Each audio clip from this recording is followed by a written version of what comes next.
The real issue is what kind of mental worlds shall people inhabit? What kinds of hope shall be permitted? What kind of value systems shall be allowed? And the value systems that aggrandize the possession of things, the tearing up of the earth, competition, classism, racism, sexism, have led us to the brink of catastrophe. Now, I think we have to abandon Western cultural values and return to the deeper wisdom of the body in connection with the plants. That's the seamless web that leads us back into the heart of nature. And if we can do this, then this very narrow neck of cultural crisis can be navigated. Very little of the past can be saved. The architectonics, the machines, the systems of monetary exchange and propaganda, the silly religions, the asinine aesthetic canons, very little of that can be saved. But what can be saved is the sense of love and caring and mutuality that we all put into and take from the human enterprise.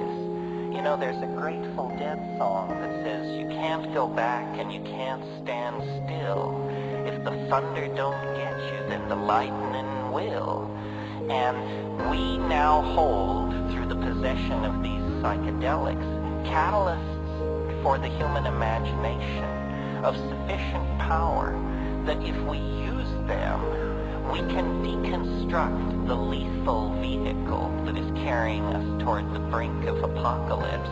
We can deconstruct that vehicle and redesign it into a kind of starship that would carry us and our children out into the broad starry galaxy we know to be waiting us. But it's a cultural test.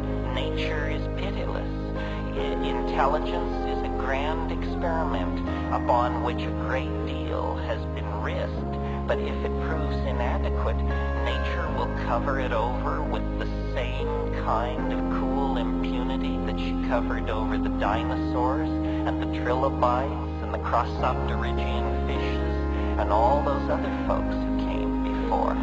So what we must do, I think, is see our future in the imagination, catalyze the imagination, form symbiotic relationships with the plants, affirm archaic values, and spread the good news that what is out of control, what is in fact dying, is a world that had become too top-heavy with its own hubris, too bent by its own false value systems, and too dehumanized to care about what happened to its own children.